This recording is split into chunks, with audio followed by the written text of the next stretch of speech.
గురువులిద్దరు గురి తప్పని విద్య నేర్పించినటువంటి ఆ గురువుకి ఈ రోజు నివాళి ఆంధ్రప్రదేశ్ రాష్ట్ర ప్రభుత్వం తరపున ఇస్తున్నటువంటి దార్శనికుడు, స్వాప్నికుడు, నిరంతర శ్రామికుడు, గురువుని స్ఫూర్తిగా తీసుకున్న గౌరవనీయ ముఖ్యమంత్రి వర్యులు శ్రీ నారా చంద్రబాబు నాయుడు గారు.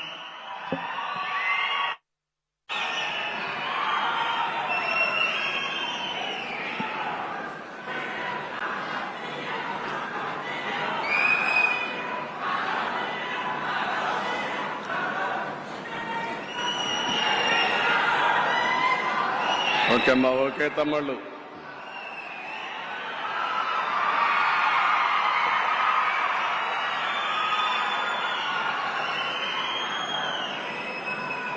గౌరవనీయులు, ఈరోజు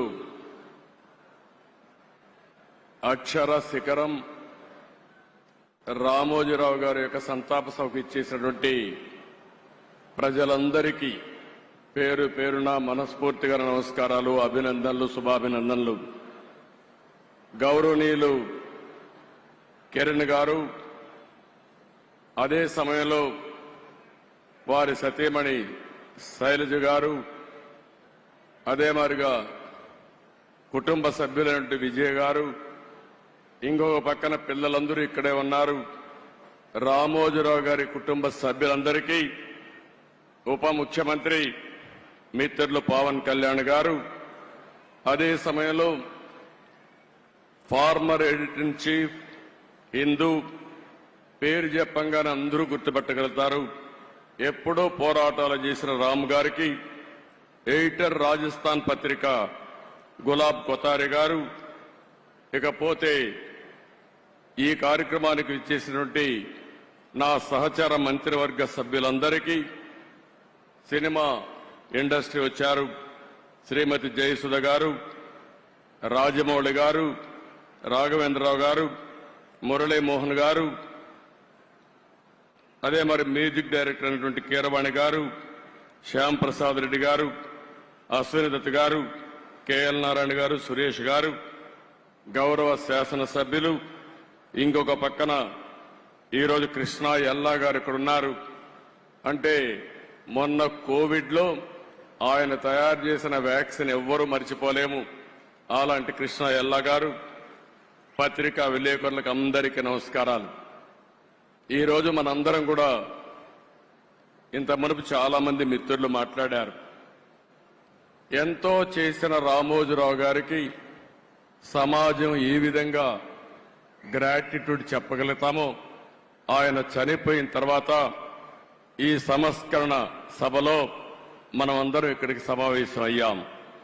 మనం చేయగలిగేది నివాళులర్పించడం, ఆయన స్ఫూర్తిని గుర్తుపెట్టుకోవడం, అదే స్ఫూర్తి భావితరాలకు అందించవలసిన బాధ్యత మనందరికీ ఉంది.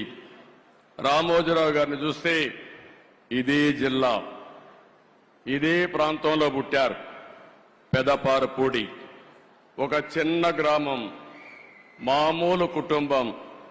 కానీ ఒక వ్యక్తి అచంచలమైన విశ్వాసంతో ఏ విధంగా ఎదిగాడో దానికి ఒక ఉదాహరణ రామోజీరావు గారు అని చెప్పి కూడా నేను మీకు తెలియజేస్తున్నా. ఒకే ఒక ఎన్టీఆర్ ఉంటాడు, ఒకే ఒక రామోజీరావు గారు ఉంటారు. వారిని ఎవ్వరు కూడా జీవితంలో అధిగమించలేరు, అది ఎవరికి సాధ్యం కాదు. అలాంటి ఒక అసాధారణ శక్తి. ఆయన ఒక వ్యక్తి కాదు, ఒక వ్యవస్థ. అలాంటి వ్యవస్థను నిర్మాణం చేసిన వ్యక్తి రామోజీరావు గారు. ఆయన ఒకసారి చూస్తే ఏ రంగం తీసుకున్నా ఆ రంగంలో నెంబర్ 1గా ఉండడం, ఏ రంగం తీసుకున్నా దాన్ని మెగా స్కేల్లో ఆలోచించడం, ఇంకొక పక్కన అందులో ఏది చూసినా కూడా ఒక పద్ధతి ప్రకారం నీతి నిజాయితీకి ప్రతిరూపం రామోజీరావు గారని చెప్పి నేను మీకు తెలియజేస్తున్నా. ఇంకొక పక్క ఏ కార్యక్రమం చేసినా ప్రజాహితాన్ని దృష్టిలో పెట్టుకుని ప్రజాస్వామ్యాన్ని కాపాడుతూనే రాజీ లేని పోరాటం చేసిన పోరాట యోధుడు రామోజీరావు గారని చెప్పి కూడా నేను మీకు తెలియజేస్తున్నా. ఈరోజు ఆయన ఏ రంగం తీసినా మీరు చూస్తే వ్యాపారాలు చేసినా, సినీ రంగం చూసినా, సేవా రంగం చూసినా, పత్రికా రంగంలో చూసినా ఆయనకు ఆయనే సాటి. అలాంటి బృహత్తరమైన కార్యక్రమాలు చేసిన వ్యక్తి రామోజీరావు గారు. ఆయన మీడియాలో చేసిన కృషికి మీరు చూస్తే అనేక అవార్డులు వచ్చాయి. బీడీ గోయంక గాని, యుద్ధ వీరు గాని ఇలాంటి అవార్డ్స్ అన్ని వచ్చాయి. ఇది కాకుండా మీరు ఒకసారి చూస్తే అనేక యూనివర్సిటీలు గౌరవ డాక్టరేట్లు ఇచ్చారు. కడాన గవర్నమెంట్ ఆఫ్ ఇండియా అత్యంత ఉన్నత పురస్కారం పద్మ విభూషణ్ ఇచ్చి గౌరవించారు. ఈ గౌరవం మీరు మనందరం కూడా గుర్తుపెట్టుకోవాల్సింది.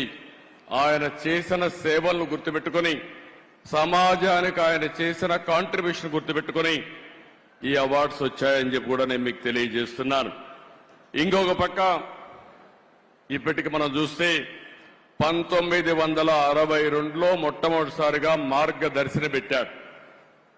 అంటే 62 సంవత్సరాల కంటే ముందు పెట్టాడు. ఎన్నో రంగాల్లో అనేక సమస్యలు వస్తాయి. కానీ ఈ రోజుటికి ఎప్పటికీ మార్గదర్శిని దాన్ని ఎవ్వరు కూడా ఒక్క అపవాదేసే పరిస్థితిలో లేరు. ఎన్నో ప్రభుత్వాలు ప్రయత్నం చేశాయి, దెబ్బతీయాలని ప్రయత్నం చేశాయి. అదే సమయంలో మీరు ఒకసారి ఆలోచిస్తే ఎవరైతే మార్గదర్శిలో షేర్ హోల్డర్స్ ఉంటారో, పెట్టుబడి పెడతారో వాళ్ళందరినీ ఏదో ఒక విధంగా బెదిరించాలని, నమ్మకాన్ని పోగొట్టాలని ప్రయత్నం చేశారు.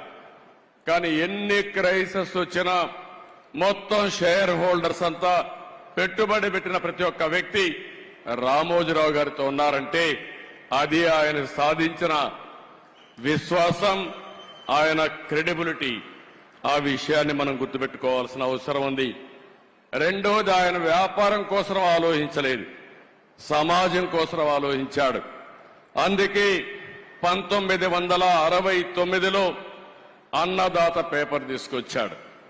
మొట్టమొదటిగా మీడియా పెట్టక మునుపు అన్నదాత పేపర్ మ్యాగజైన్ తీసుకొచ్చి తద్వారా రైతులకు మెరుగైన సేవలు అందించడం కోసం ఎనలేని కృషి చేసిన వ్యక్తి. ఇకపోతే 1974 ఆగస్టు 10న ఈనాడు తీసుకొచ్చాడు. విశాఖపట్నంలో మొట్టమొదటి ఎడిషన్ పెట్టాడు. మామూలుగా ఎవరైనా మీరు ఒకసారి చూస్తే ఒక ఎడిషన్ పెట్టిన తర్వాత సాటిస్ఫై అయ్యేవాళ్ళు. ఆయన ఈరోజు 5 దశాబ్దాలుగా ఈనాడు పేపర్ను అభివృద్ధి చేసిన విధానం చూస్తే ప్రజాగళంగా ఈరోజు ఈనాడు అనునిత్యం ప్రజా చైతన్యం కోసం పనిచేస్తా ఉంది. ఇంకో పక్క మీరు ఒక్కసారి ఆలోచిస్తే 22 ఎడిషన్స్ పెట్టి, జిల్లా ఎడిషన్స్ తీసుకొచ్చి వినూత్నమైన ఆలోచనలతో ప్రజా సమస్యల్ని ఎక్కడికక్కడ ఎండగట్టి, మేము రాజకీయాల్లో అపోజిషన్లో ఉంటే ఫైట్ చేస్తాం, రామోజీరావు గారు పత్రికా రంగంలో ఉండి ప్రజా సమస్యలపైన నిరంతరం పోరాటం చేసిన వ్యక్తి రామోజీరావు గారు అని చెప్పి నేను మీకు తెలియజేస్తున్నా. 40 సంవత్సరాలుగా నెంబర్ 1గా ఆ పేపర్ ఉందంటే దానికి ఎంత కార్యదీక్షత ఉంది, ఎంత కృషి చేశారో మనందరం కూడా గుర్తుపెట్టుకోవాల్సిన అవసరం ఉంది. ఇంకో పక్కన ఈరోజు మనం చూస్తున్నాం, కొన్ని వందల మంది జర్నలిస్టులు తయారు చేశాడు, కొన్ని వందల మంది సినిమా నటీనటులు తయారు చేశాడు, కళాకారులకు ప్రోత్సాహం ఇచ్చాడు, గాయకులను తయారు చేశాడు. ఇలాంటి అనేక కార్యక్రమాలు చేసిన వ్యక్తి రామోజీరావు గారు. ఇంకో పక్కన మీరు చూస్తే వ్యాపారంలో మన ఇండ్ల దగ్గర తయారు చేసే పచ్చళ్ళని ఉత్పత్తి చేసి 150 దేశాలకు ఎగుమతి చేస్తున్నాడంటే ఆయన ఆలోచించే విధానం అని చెప్పి కూడా నేను మీకు తెలియజేస్తున్నా. ఇంకో పక్క ఎలక్ట్రానిక్ మీడియా వచ్చినప్పుడు ఒకేసారి 7 ఛానల్స్ పెట్టాడు. ఉర్దూ ఛానల్ కూడా పెట్టారు. ఎవరైనా పెడితే ఒక ఛానల్ పెడతారు, కానీ ఏది ఆలోచించినా ఒక మెగా స్కేల్లో ఆలోచించి దాన్ని జయప్రదం చేసే వ్యక్తి రామోజీరావు గారు. ఇకపోతే హైదరాబాద్ లో ఫిల్మ్ సిటీ, ఏదైతే ఈరోజు హైదరాబాద్ అభివృద్ధి అయిన తర్వాత ఫిల్మ్ సిటీని కూడా ఎవరు కూడా ఇంత స్కేల్లో చేస్తామని, దీన్ని జయప్రదం చేసే ధైర్యం ఉండదు, ధైర్యం చేయడమే కాదు, ఈ రోజు ఎవరైనా హైదరాబాద్కు పోతే రామోజీ ఫిల్మ్ సిటీ చూడకుండా తిరిగి వచ్చే పరిస్థితి అంటే అది రామోజీరావు గారి కాంట్రిబ్యూషన్ అని చెప్పి కూడా నేను మీకు తెలియజేస్తున్నాను. ఇలాంటి మనం చూసినప్పుడు ఏదైనా ఒక విపత్తు వచ్చినప్పుడు సేవాభావంతో ముందుకు పోయారు. అనేక సందర్భాల్లో చూశాం. మన రాష్ట్రంలోనే కాకుండా వేరే రాష్ట్రాల్లో కూడా తుఫాన్ వచ్చినా ఇంకా ఏమైనా సమస్యలు వచ్చినా అక్కడ ముందుండి సేవలు అందించారు. పెదపారుపూడిలో గాని తెలంగాణ నాగన్పల్లి గ్రామాలను దత్తత తీసుకుని ఒక 25 కోట్లు ఖర్చు పెట్టారు. కోవిడ్ సమయంలో 2 రాష్ట్రాల్లో ఒక 20 కోట్ల రూపాయలు ఖర్చు పెట్టి ప్రజలకు సేవలు అందించిన వ్యక్తి. ఇవన్నీ ఒక ఎత్తు అయితే నేను ఆయన 40 సంవత్సరాలుగా క్లోజ్గా చూశాను. భయం అనేది ఆయన జీవితంలో లేదు. పోరాటం అనేది ఆయన జీవితంలో ఒక భాగం. ఏ విషయంలో చూసినా రాజీ లేకుండా పోరాడాడు.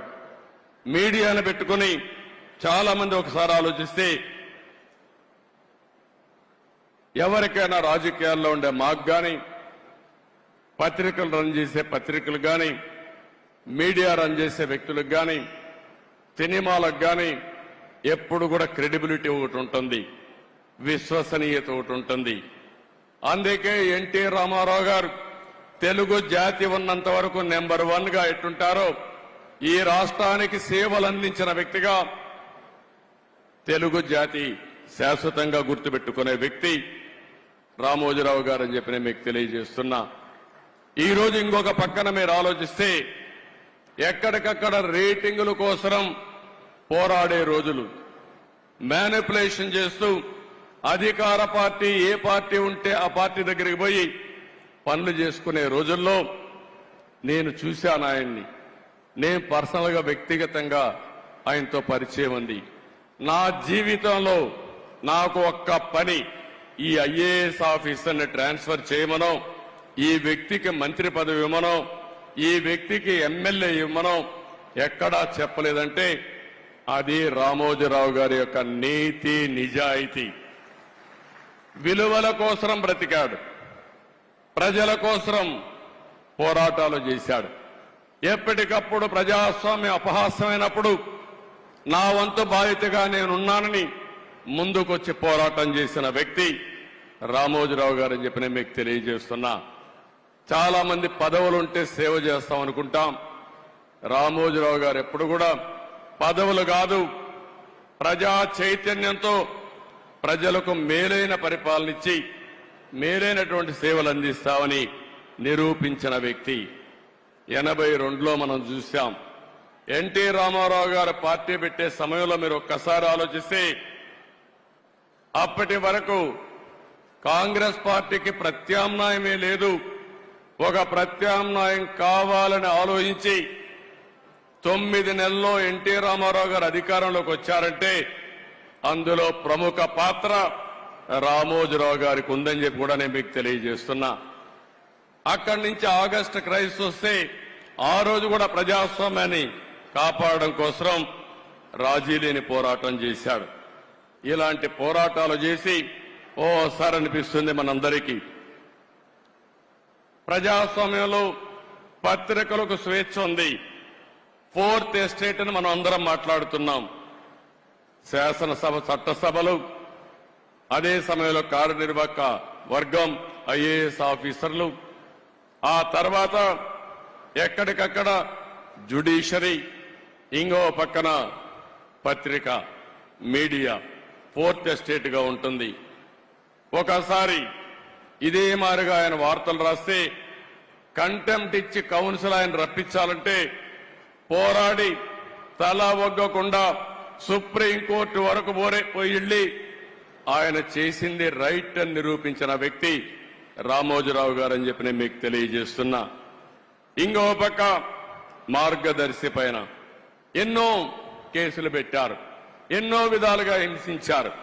కానీ ఆయన జీవితంలో నేను చూసింది ఒకే మాట అన్నాడు, నేను సంపాదించిన ఆస్తులివి, నేను ప్రజల కోసం పోరాడుతున్నాను, అవసరమైతే ప్రతి ఒక్క ఆస్తి పోయినా నేను రాజీ పడనని చెప్పి పోరాడిన వ్యక్తి రామోజీరావు గారని చెప్పి నేను మీకు తెలియజేస్తున్నా.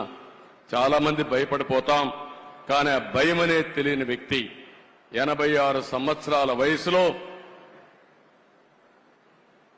బెడ్ మీద నుంచి ఎక్కడికక్కడ ప్రజలకు న్యాయం జరగాలని ముందుకు వచ్చిన వ్యక్తి అని చెప్పి నేను మీకు తెలియజేస్తున్నా.